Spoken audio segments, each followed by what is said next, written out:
Hello, and thank you for stopping by SOLA'S Lounge, where we do life together. My name is Shola Ademumi, and a big thank you to everyone who stopped by the lounge the last time. We really appreciate doing life with you, and more importantly, we appreciate all the feedback. It's priceless. Last time you saw us take you behind closed doors to experience and share with you some of the the good times, I would say, that we had. And based on the feedback that we got, we're going to go a little deeper on that as well this time around. As you can see, I have my beautiful, gorgeous, I call her brown sugar, my wife, Charlene. How you doing, Gail? I'm good. How are you? I am cool as ever. And for those who might be offended when you hear me say girl, she's my girl. There's nothing demeaning about that. I call her girl all the time. It just changes depending on how I feel. It could be girl, and it could be girl, right? You're my girl, babe, ain't you? All right. Well, we talked about some of the challenges that we had in the early days and even in some latter part of our marriage. We've been married 19 years, been together 20 years. And I can tell you that, at least from my experience, in marriage, there are two major areas of contention. I said major. I don't mean these are the only areas of contention, but I believe they are the two major areas: finance and raising kids. And for those who may not know, Shalene and I have 8 children.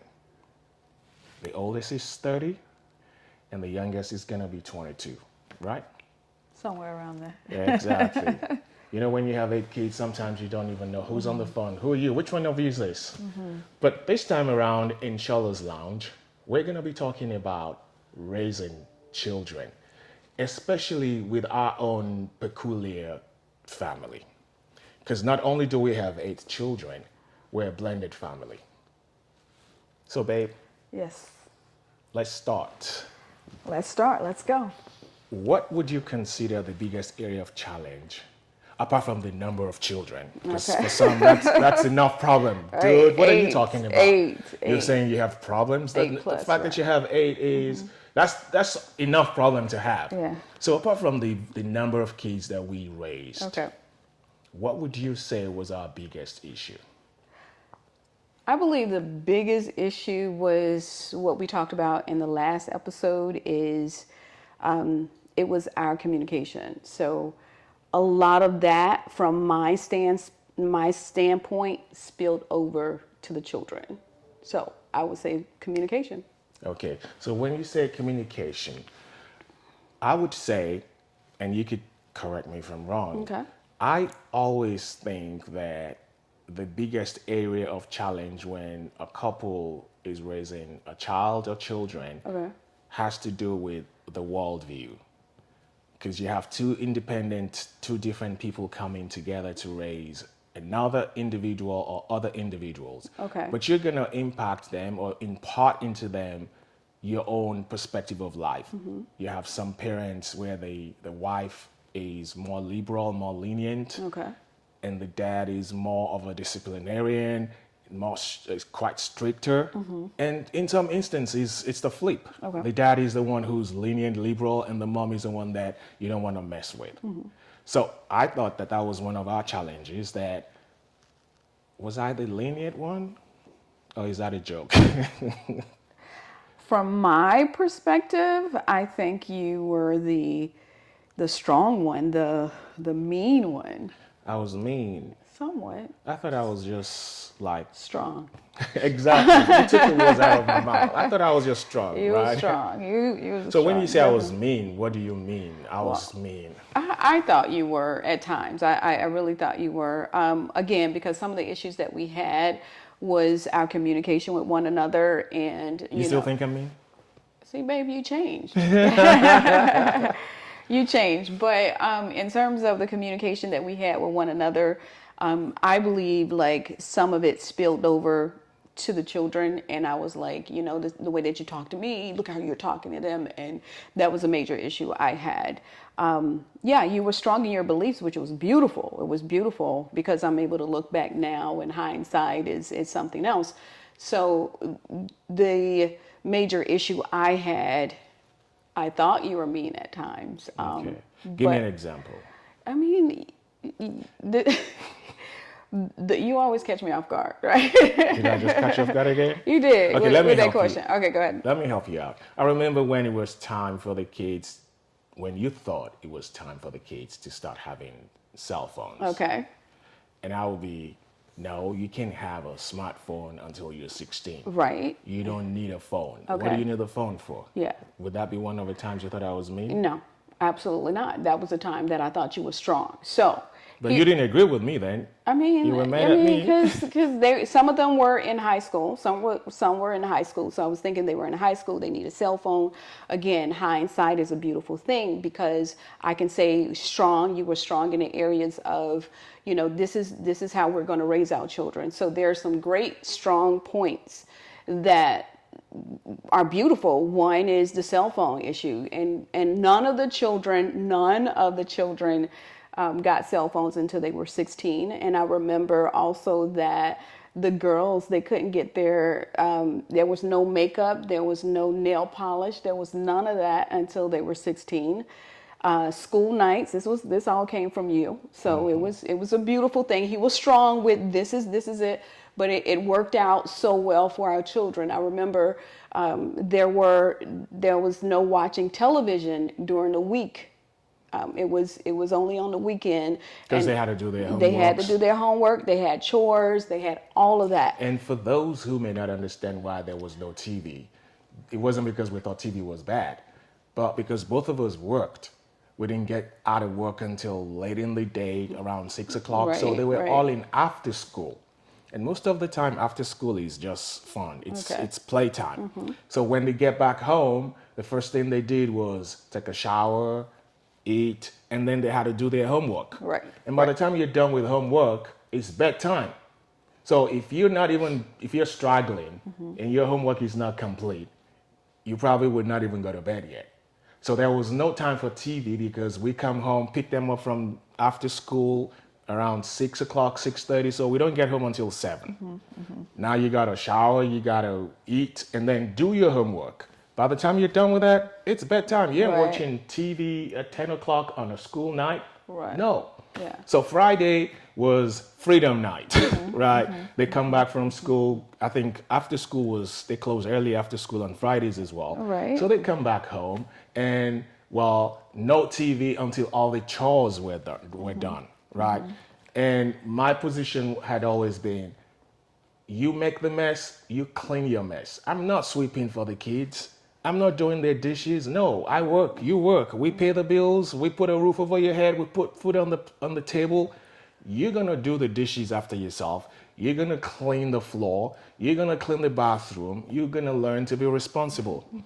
But initially, there was some pushback because I remember your response was always, kids got to be kids, right? Yeah, I mean, like sometimes they needed a break, and I did.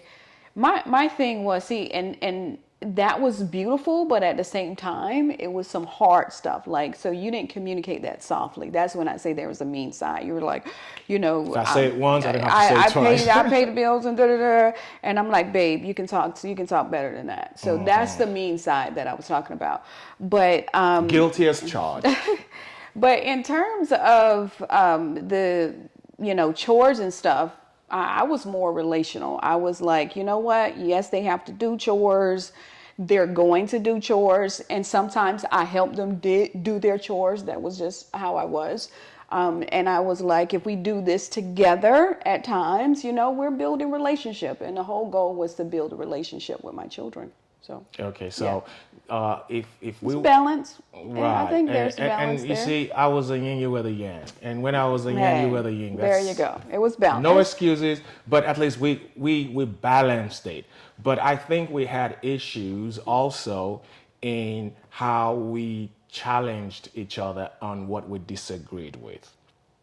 That's where the communication came in. So I was saying, like, the original problem that we had with each other in terms of not knowing how to communicate with one another. I didn't know how to communicate with you. So, of course I'm yelling, I'm cursing, and I'm whatever. But that spilled over to the children because when there was times where you put down, I wasn't standing behind you. I was more, I can say, undermining your authority in a Yeah, way. you did. Look at I you. forgive you. It's like you was waiting for that. You're waiting for that. But am I lying? No, you're not lying. Okay. But it was, I realized that later on, that as you were speaking and I felt that you were mean and I cringed and all of that stuff there was a way that I could have responded to you, and my fault was responding to you in front of the children, which gave them an opportunity as they grew up to, if they wanted something, who to go to. Like, okay, I'll go to mom because mom feel this way about pops. And so I think, again, the major issue I had was what we started our relationship with, and that was, we didn't know how to communicate with one another. We didn't lay down the expectations, and we just went at each other. And that spilled over to doing the same thing in front of the children. So, if you have a couple who the mom is like you, very motherly, very protective of the children, Yeah. and the dad is like me, the pit bull who wants things done and wants it done this way Okay. right now, Okay. how would you recommend that the mother go about creating that balance, or helping the man to see that you could be strong but still humane? Okay, so for the women, I would say you be you, because there's balance in this. So you need that motherly side. They need that motherly side, that relational side. The father's relational could be relational as well. Both is needed. But because the mother is naturally a nurturer, they need that. They need that, that nurturing individual. So I would say continue to be who you are, but understand that the father has a role as well. And the father, from our perspective, in our situation, the father was stronger in terms of discipline than I was. And if those kids didn't have that discipline, again, I'm looking back, because the kids are now grown. So I'm looking back. The kids now, when you laid down, I would say you laid down the law, that those disciplines they're using now. They're using both. They're using the building of the relationship from my standpoint in that nurturing side. But a lot of keeping them in order as adults came from that discipline that you didn't budge on. So I would say to the women, be you, be the nurturer, but also in terms of the man, allow him to discipline. And it's discipline. It's not like, oh, I'm going to beat the kids or something like that. It was discipline. Like, no, these are the rules. We have to stick by the rules. And if you have an issue with this, talk to me behind the scenes. So it's a matter of respect. And I would say just do it. Talk to one another, communicate with one another behind the scenes, but let the mother be the mother in terms of be that nurturing person. Let that father be that protector, because that was what you were providing. Okay, so basically what we're saying is that if you have a mom who is the mom, Okay. who is the nurturer, Okay. and you have the dad who is like the disciplinarian, the one who sets the boundaries. Okay. Even when, well, I would say for me, for the man, I would say, if you're that kind of man, you can do everything with love. And then when the mom says, no, don't do it that way, or I don't like the way you're doing it, it does not necessarily mean that she's being indulgent. Even though in some instances we have parents who just indulge because they don't know any better, or because they're trying to make up. Because I think sometimes when we raise our kids, in raising our kids, we try to make up for what we lacked growing up. And sometimes we try to make up for that and we overdo it. Right. So I would suggest that the first thing to understand is that we're not going to disagree in front of the children. kids. Exactly. Because when you do that, it's not only disrespectful to the other party, whether it's the mom or the dad, it also creates an atmosphere of disrespect for that parent. If you're disrespectful to your wife in front of your kids are gonna be disrespectful to your wife. That's the scars. Who's the mom? Yeah, that's the scars that I was mentioning last time, because it happens. So the kids get grown. Now they're adults during their life, and they're taking on some of the mannerisms that was completely wrong from what we taught them. And I say we taught them. Sometimes you teach individuals indirectly. So I taught them to undermine your authority, right? And so they get into relationships, and guess what happened in those relationships? They would undermine the authority of the men that they're with, And I had to backtrack some and apologize. As a parent, I had to apologize to my children and say I did it wrong. I did it wrong. This is a wrong behavior. This was a wrong behavior. And I had to apologize in terms of, things that I've said about you, that was none of their business. So. Okay, so again, the bottom line will be then that even when you disagree, do not involve the children in the disagreement. Absolutely. I think that's pivotal, because they should not be taking on the issues of the parents. And again, a great relationship that we have with the children now. I'm so proud of that. But something so major and really, played a huge part in how we did life as they got older was the mistake of, really undermining your authority and not communicating like I was supposed to. Hey, if it's an adult issue, keep it with the adults. Okay. Considering the fact that we have a blended family. Okay.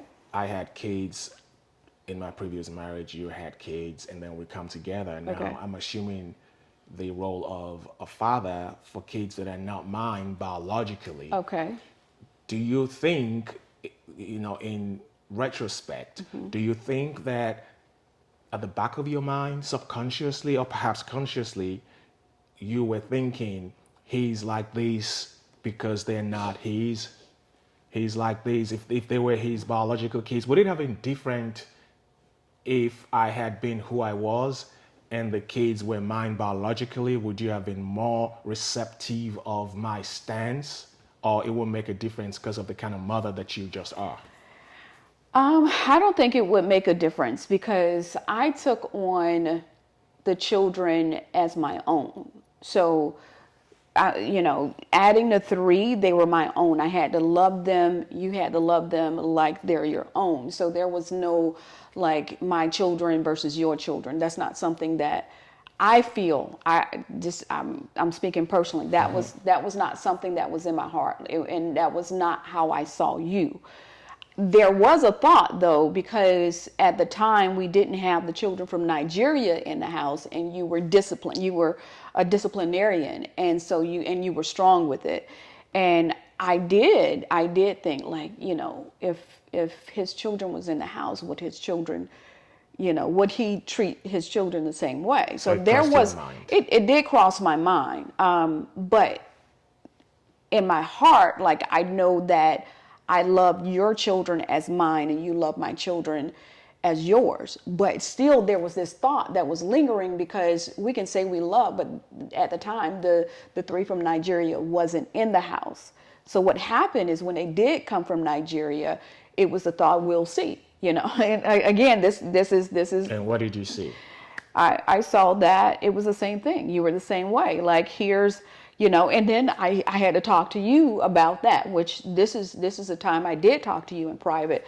And I'm like, listen, you got to let up. You have to let up, because you haven't seen them in all of these years. You can't be like this. You can't be, you're just very rigid, very rigid with how this house is going to run. This is the role of the children. This is the role of the adults. And I remember, like, this is battling with you behind the scenes, because I was trying to get you to see their perspective. I said, listen, you haven't been in their lives. You have been in their lives because you've called, you're always on the phone, you're taking care of them financially and everything, but you were not with them physically. So my whole thing there was like, hey, Shola, you are going to have to be relational because you cannot be like this. And so I did see when they initially came, you were exactly that. You was the rigid, it goes like this, there's no budging. But I'm looking at all of them and I'm like, this is the time to let up on the rules and be more relational.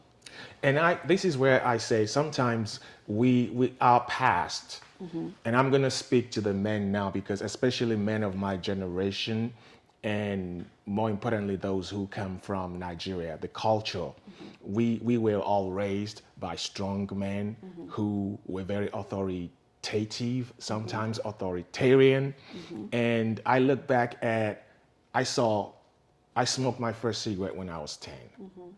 I drank my whole 40 liter of beer when I was 11. Okay. I saw weed for the first time when I was 13. Okay. And what kept me on a straight line that did not allow me to end up bad was because my dad was always on my case. Okay. If I didn't have a strong disciplinarian father, I would have been jacked up big time.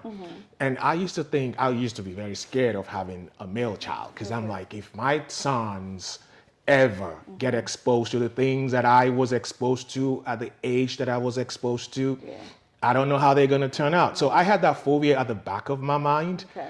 Plus, we were living in the hood. We were living in the hood. I remember the first time the kids saw me in a pair of sneakers, they freaked out Okay. because I never wore sneakers until we moved to Tampa from Palm Beach. And the reason I never wore sneakers was because I didn't want to wear the wrong color of sneakers in the wrong neighborhood and get shot thinking that I was part of a gang that I didn't even know existed. Okay. I would not wear a face cap because you could wear the wrong face cap color, or you could wear your face cap the wrong way and go on the wrong street and get jacked up. These were the kind of stuff that I was thinking about. Okay. So I would tell my kids, you can't dress like that. You ain't going out dressed like that because I don't want to get a call at 7 o'clock and have to rush to the hospital or the police station. So those were the things that I had at the back of my mind. And I know a lot of my contemporaries have or had that same issue. So looking back again, I would admit that I was in some instances, not in all, but in some instances, I was too rigid. Absolutely. I could have been less rigid. And if I had to do it all over again, I would be more relational instead of just saying nope and just keep on moving. You ain't doing that? Nope, we're not doing that. You're not going there? Nope. Because I was scared. I recall when the almost 2 years that I worked in the prison system, I used to teach life skills. I saw young men and sometimes older men who've been in prison for years. They're going out. I'm teaching them life skills and counseling substance abuse.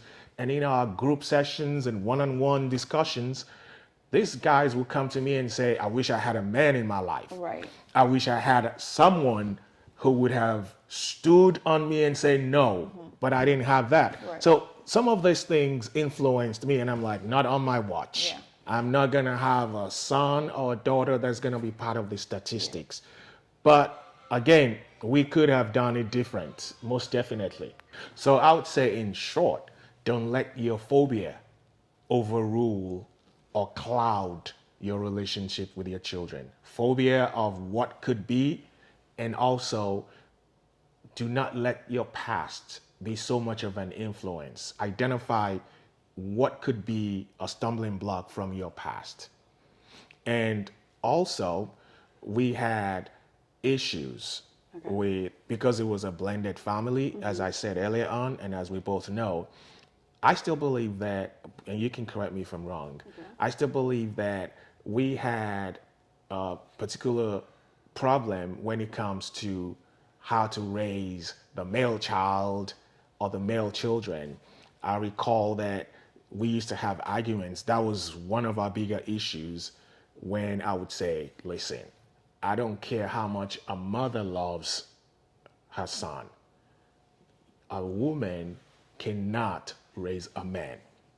I'm not saying a single mother cannot raise their child, a son, but I've always believed that no matter how much loving a single mother is, there's still a role for a male in that boy's life. because there are certain things that only a man's perspective can help. And I think we had an issue, we had a challenge Okay. understanding that. Would you agree or not? Of course. Okay. Of course. My issue was that I was a single mother, and coming from a single mother's, a single mother's family, my son was the oldest, and so he wasn't used to having a male there, and not necessarily just a male, but a father. And I wasn't used to the father, so I had the role of the mother and the responsibilities of a mother and father. And so now we're in a blended family, and you are not just a male, you are the father. You're the father that has responsibilities, and you know who you are. And so for me, it was really adapting. It was adapting to having that father, being a father. And it was a challenge to me, because as a mother, again, I was a nurturer, and I felt like, yes, you were rigid a lot of the times with all of the children, but like you said, these phobias on how to raise the young man right, I felt like you were a little bit harder on them. And I'm like, listen, like, let up some. And I'm like, that's part of the, dying inside. As God says, let Shola be the father. I'm dying inside, because I'm like, I can't release them to you, because you're too hard. Can you soften up? And so I love what you said, that you were scared. You're responsible for these men, and you're scared. Like, you don't want to be on the news. I don't want to have to go to the hospital. I don't want to have to go to the police department. I want to be able to do it right. And so if I think if that was communicated, or how we're able to communicate now, if we were able to do it back then, I think it would have saved a lot of heartache. Because when you're so you love them, of course you love them, and because that was proven in what you did and your responsibilities, because you never slacked on your responsibilities. But at the same time, we agreed that that relational part wasn't there. So if we had that communication at the beginning, I think it would be more that I would have been more willing to release them. Do you think it was more of not having that communication then, or the fact that even though we had the communication, but we had blinders on, we had barriers because of mindsets? Because I recall that one of the very common phrase I used to express back then is, I don't want to be on the news. I used That was fear, though. Yeah, but I was communicating that, listen, you cannot raise a male child in the hood and let them just do what they want to do. And I think, this is my opinion, I could be wrong, but I think we both had walls up because we had some mindsets about each other. I was like, you're just too protective, and you just want to make up for stuff that you believe. It was more like a guilt trip. Yeah. And you thought that this guy was just too mean. He's just a mean, knuckle-headed man from Nigeria who just wants things done his way and his way only. It was a lot. It was that. I like the fact that you said, with you make up for stuff. You try to overcompensate. And I was, because again, admitting everything and having everything is in the open is freedom. Dealing with, the father isn't here, and you're, as a single mother, you're trying to overcompensate. You're trying to just be everything to everybody.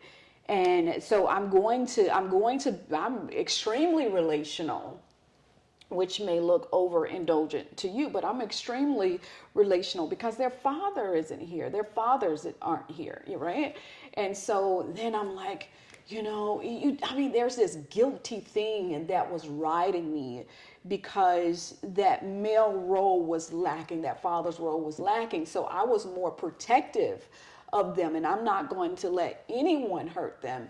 And so you were like, girl, you know, I'm the man, I'm the father of this. And I was like, that's all good and dandy, but these are my cubs, and I'm not releasing them. So I think it was a lot of, like, you had some fears. I had some fears too, along with all the other stuff, all the, you know, I would say our defense mechanisms, all our walls, all of this stuff was up, and it was with all these blockers or blinders that we had, we're still having the responsibility to raise children. What were your big fears as a single mother? As a single mother, just don't touch my children. Don't mess with my children. And so, you know, But you were crazy as it was, even though you were indulging, right? You were the main whooper. They would say, I would rather Papa beats me than Mama beat me. So discipline them. You whooped them. Okay, I disciplined them. Yeah. Okay. Yeah, it was discipline. Okay. Because again, this is a point that we need to make here. It was that discipline. We believe that kids need some behind whooping. You just don't whoop them. Discipline. Yeah, call it what you want to call it. We're going to keep it real. They're all grown now. Okay. But I believe, and you agreed with me, that was one point that we both agreed on, that sometimes you need to whoop your kids. You just don't beat them up. And you don't whoop a child when you're angry. Because then it's not discipline, it's punishment. Yeah. And punishment does not achieve anything. Absolutely. So we both agreed on that. But what I would always say back then is, I know you're mad, but you gotta chill. Because you're not gonna whoop these kids when you're mad as you are right now. Right. So that was one of the big contradictions I had, like, what's up with that? I'm yelling at them and you're mad at me, but you're gonna whoop them like that? That just did not make sense to me, right? Yeah. So you were more a talker. I would rather yell than hit them. You were yell, But I was like, you know, because I mean, like I'm coming from a single mother's, mentality, the responsibilities and everything, and then, so I'm doing everything. So listen, I'm doing everything. I'm overcompensating. I'm doing the best that I know how. I'm taking care of all these kids. I'm doing, the best that I can do. And so they better not step out of line. They better not step out of line. But my biggest fear was, yes, I would definitely discipline them, because they were my responsibilities, and I took my responsibilities like extremely serious. This is the individuals that God has trusted me with. I'm going to raise them, and I'm going to work hard to do that. If they're out of line, I'm going to discipline them, but at the same time, I would not let no one. And that was with you as well. I wouldn't even let you. I'm like, no one touches my kids. No one talks to my kids away. And then God, that's the time where God says, do you know who he is? Like, okay, so isn't he the father? And that was why I was asking that in your subconscious, was it the fact that you were thinking he's not the biological father? Would it have been different? Because you're saying now, these are my kids, nobody touches them, nobody talks to them. But if they were mine biologically as they were yours, would it have been different? It could have. have. But I can tell you, even when the children came from Nigeria, with them, I was the same exact way. And I would. You were just a mother hen. I was just a mother hen, and I would come to you, and I'm like, Shola, you need to back off. You need to back off. And I'm crying, and I'm screaming. You better not say nothing to her. You better, and of course, this is a whole sensitive topic. All the drama. Okay, so let me ask you this. Yeah. You said something earlier on that I want to key in on. Okay. The phrase was, let the man be the father. What does that really look like? Especially for a young lady who may be where we were 19, 18 years ago. How does she let the man be the father? I mean, there's a lot to that. And so I would try to answer that, because you're talking 20 years of in hindsight. So it's a lot to it. I would try to be brief with it, but it boiled down to really knowing that the man that I was with was going to be the father. Like it was. You got to be with the right man. I have to be with the right man. We have to be with the right man. And then that man has a responsibility. He is husband, he is father. And so I would say you have to learn how to not be single. What does that mean? It means, that I say as a woman, you are so used to doing the male's part. You're so used to being the mother and the father, and you can never be the father, but you're so used to being the mother and the father that, you know what? Okay, this is what your role is. I release him over to you.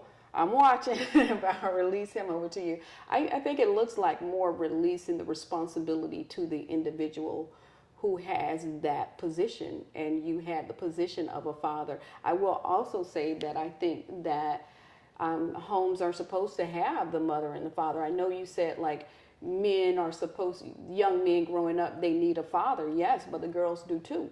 Sure. And so, no doubt, they do more, even more. Yeah. So. Well, I'm equal on that field. I just think that both of them, whether female or male, they need the mother and the fathers in the home. And here's from my perspective, my mom is a single mother. You said it, raised in the hood. We were raised in the hood. So you're accustomed to doing what you're seeing. So it was along the line. It was a lot of single mothers, and so you didn't see a lot of two-parent homes. So to now have a two-parent home with individuals who are actual parents who are taking their responsibilities seriously.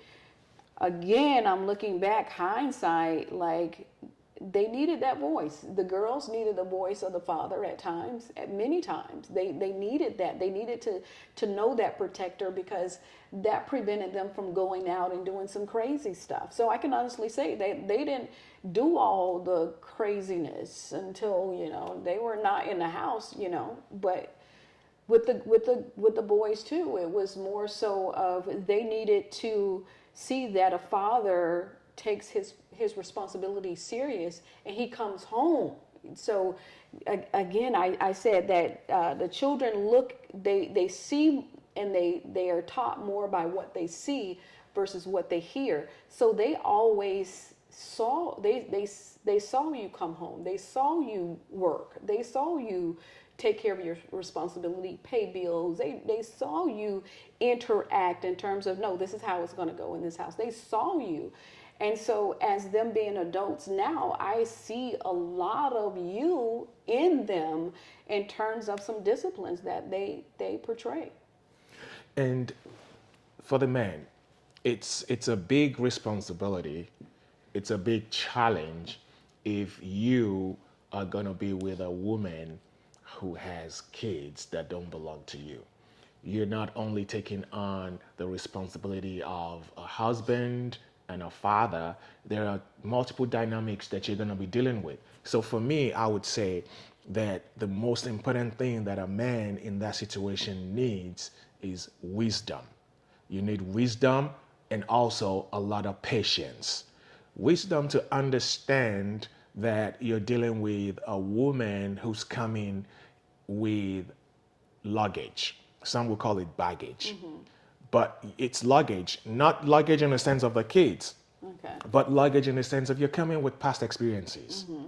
You just mentioned you never had role models in terms of what a man should be. Absolutely. Growing up. Absolutely. So if a man is coming into that situation, you have to understand as a man where she's coming from. What this is new to her. Yeah. You are introducing in her life, and to a large extent in the lives of the children, something very strange that they're not used to. Yeah. And that was part of the reason back then that even when you were yelling at me and we were engaged in all the drama, I used to say, girl, I'm sorry for you. Yeah. I shouldn't have said it that way, but that was how I felt, like, because I could see the pain. Yeah. Even though what you did hurt me, yeah, I went and above and beyond to see why. I wasn't focused on the what. Mm-hmm. I was more concerned about the why. And a lot of people who were watching from outside probably didn't understand, okay, why would he allow that? Why would he even stick with that? Yeah. But I could understand that you were not used to this. You didn't know how to respond to this. You didn't know how to deal with it. I didn't also know how to, Okay. because I've not been in this situation before, but I had to be a little bit more patient in terms of receiving and rolling with the punches. Okay. So I would advise the man, if you're going to step into those shoes, if you're going to step into that situation, you're going to need a lot of wisdom. Yeah. And you're going to need a lot of understanding, but more importantly, patience. Because here's a lady who has kids and she's used to dealing with all this situation herself. Now you're showing up and in her mind, you're putting down. Who are you to put down? Yeah. I run this. No, you don't, girl. You don't run this. We run this together. Yeah. But you know, it goes to that I really had to respect you. I really, because it wasn't easy. It was from the time that we met, I saw you take care of your responsibilities. So I saw you be a father to your children. And it was rare because it was like, okay, this man is from Nigeria and his children are across the ocean and you are taking care of your responsibility and they're so far, right? And so I saw you take responsibility for your duties prior to us getting together. Again, that was something that attracted me to you. And once we got together, it was, I think we was testing each other at the beginning because it was, of course, no one's coming to the house right away. So, you know, I would meet you and all of that stuff there. So I'm studying you. I'm studying you. And I'm watching you saying, what's in your bag, girl? You ain't coming in my car with that bag. He was studying me too, but I was studying you because I'm like, I'm not bringing a man to my children. I'm not just bringing a man to see my children. That's not going to happen. So with us dating, it was a lot of meeting out until I was ready for you. I was ready for you to meet them, and so it was a lot of respect at the beginning. That's what I was saying before. It was a lot of respect that I had at the beginning because I was studying you. I was studying that I didn't want to I would never be with a man that didn't take care of his responsibilities but was willing to take care of mine, meaning that if you got children, I need to see that you take care of your children before you try to come take care of mine. And so it was honor, you know, and that was where that now I believe from the beginning God started to break me down to see who you really were. Because that was that attraction. Like, no, he handles his business. And if he can handle his business, he can handle my business. So that was a lot. That helped a lot in terms of the longevity of our marriage and how I saw you. Because I always saw you from that point of when we first met and handling your business until this very day handling your business. And I'm going to also I'm going to take it a little further.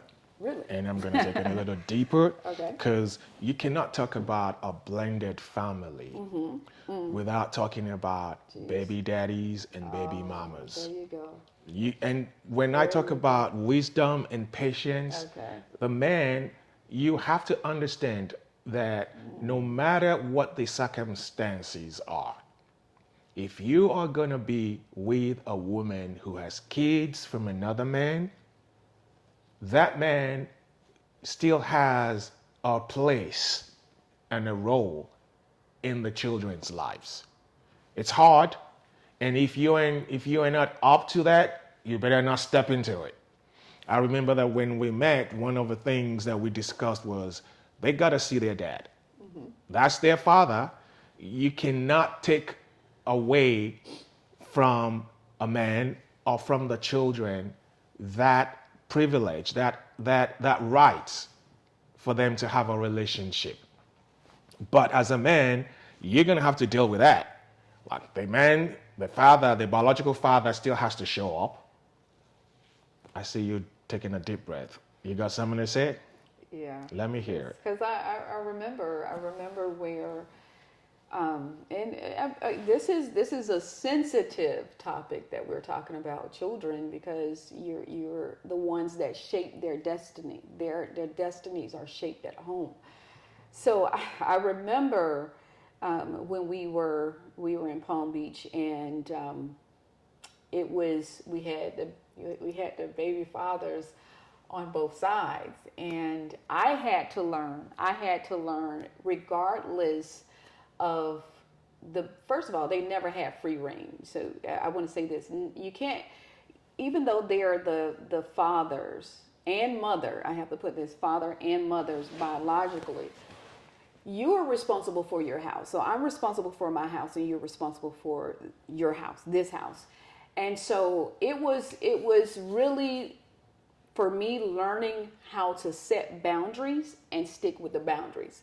Meaning that you were the father. Yes, they're the biological father, but you're now the father. You have taken on the role of the father. And what I had to be strong with was, here's the time that you'll be able to see them and they talk to you. And here's why I did it, because we're not going to, I was never, into the craziness. Like, if you're not there for your children, you're not there for your children, and I'm not going to beg you, and I'm not doing this, and I'm not doing that. But this is what I decided to do, which worked, because I'm like, I'm not dealing with chaos in my house. Here's this man who's taking care of his responsibility, and you're allowed to get the children on such and such dates at such and such time. You have any questions, everything was about the children. But I made sure that, in that place, that you were honored. Was I correct? Am I correct? there was respect Absolutely. On both sides. Absolutely. But there was an initial restraint in having the kids go over.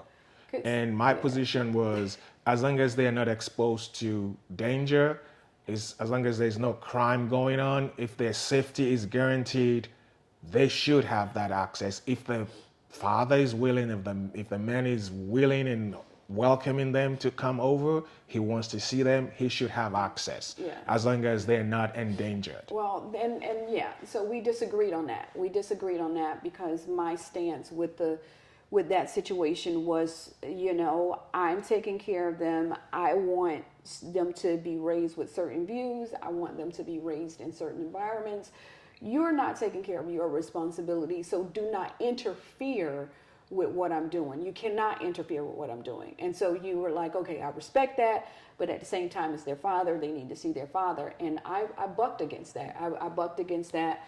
But you yielded at the end of it. I mean, I bucked against it because it was the same manner of how, I dealt with you on some of the issues. Like, these are my children. I'm not dealing with this stuff. Like, there's no one that's going to, I'm the one that's responsible for them in terms of protection and all of this and beliefs. And so if you're in my life, I really got to vet to see who you are before I allow you into the children's life. So I was shown what they were capable of. If they're not, taking care of the kids financially, if they're not doing what they're supposed to do, then you're saying let them see the children. I believe that even if a man is not taking care of the kids, that's still his kids.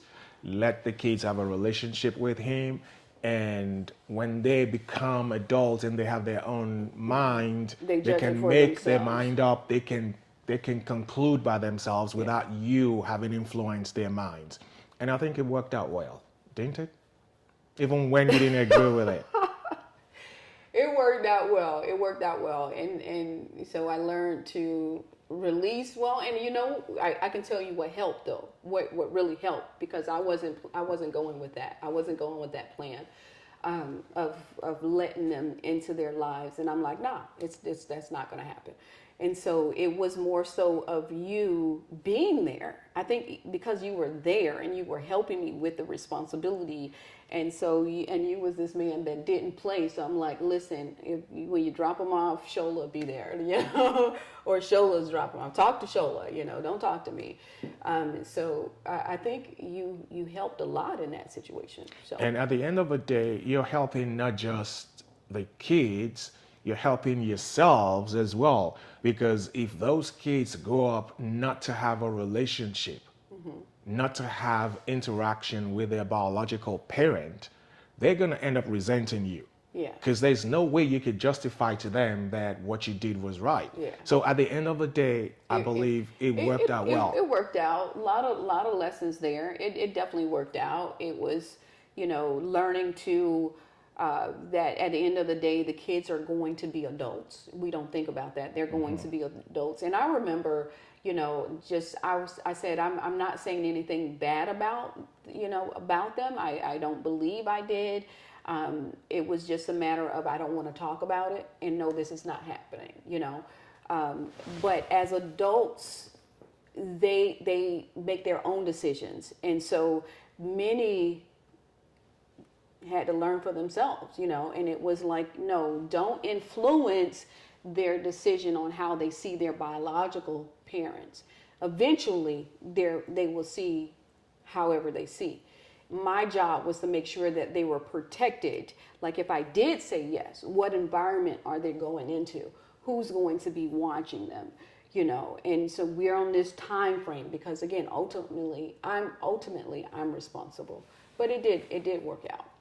So basically, what we're talking about today in SOLA'S Lounge is the raising of children as a married couple.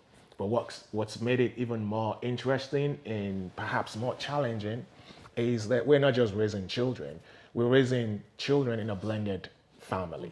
So there are complications, there are numerous factors that are involved in that.